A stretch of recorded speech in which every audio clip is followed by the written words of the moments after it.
Hey everybody. So in today's video, we're going to be talking about switching, and in particular distribution switching, where you actually have the time to think. In the previous video, I talked about emergency distribution switching, and that is a type of switching that is done last minute, right? This is something that happens all of a sudden. You have to move, you have to react, and you're under a time crunch. You have to make sure that you think clearly. Your decisions are crucial, and you have to respond, you have to react, and you're under a lot of pressure when doing that type of switching. This type of switching, which is planned distribution switching, is a type of switching that is a complete opposite of emergency distribution switching. This type of switching is typically the type of switching where you are able and you are afforded to have more time. You are given more resources and you are given more ability to think and do things properly and slowly. So, because you have more time in distribution switching, you're not under a time crunch typically when you do this type of switching. This is not done last minute, right? And this is the type of switching in which you are not under pressure when you're actually doing it and going through the motions. This type of distribution switching is done in advance. Typically, you may have a day, two, or even possibly more days in advance to be able to think, analyze, and actually write it with time. This type of switching, you analyze it typically during times when things are slow and or when there's really not much going on.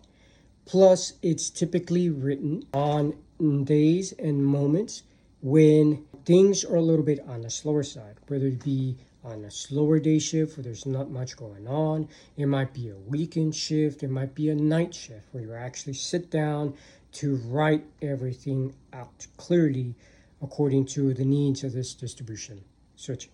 So because of that, because you've got time, because you are able to do it on times when you're a little bit slower, you have little to no pressure when actually writing this switching. You have some, right?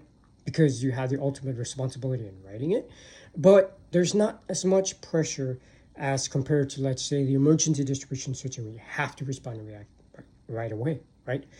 Because of this, you can think a little bit more clearly in a much easier manner. You don't have to deal with pressure. You don't have to deal with the anxieties and or worries and or fears and or insecurities that you may have or that may pop up in an emergency distribution type of switching. You can take your time to analyze the different options available to you in the actual writing and the execution of the switching. And you can take your time to go slow in order to ensure that nothing is missed. Also, you can think a little bit more thoroughly and analyze everything a little bit more fully. You can utilize the operator pyramid in a more effective manner because of this. And also, this type of switching will give you the ability to analyze the system a little bit more thoroughly on the day of. You can more accurately predict utilizing available tools or data that you may have the time to investigate and find out and gather for this type of switching. You can analyze and predict a little bit better as far as how the system may respond and may react on the actual day of the switching. Also, you can resolve any issues, any problems, and or even just resolve some of the finer details of the switching that may be required in order to ensure that everything goes more smoothly, right? You can figure out what the crews are going to be doing on the actual day of. If there's any discrepancies, if there's any issues associated with that, you can clarify more thoroughly the clearing points that the crews are going to be needing according to the nature of the work that they're going to be doing out in the field on the day of, right? You can also plan ahead, right? In the case that this type of switching is going to be affecting customers, whether it be residential, commercial, or whatever, you can actually coordinate the communications with customers if necessary. You can coordinate communication with crews on the day of. You can coordinate which crews are going to be involved in it, which are not. You can plan to ensure that you have enough personnel on the actual day of switching so that everybody is in place and it can go a lot smoother.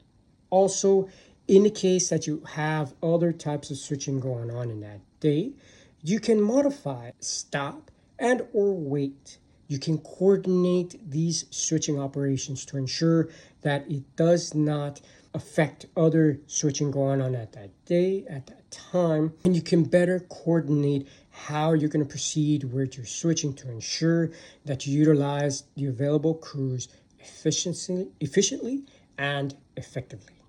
And going back to the operator pyramid and this planned distribution switching, instead of taking the bottom to top approach in emergency switching, in planned distribution switching, you are afforded the time to utilize the operator pyramid from a top to bottom approach. So this is just a brief overview, right, of the details associated with planned distribution switching.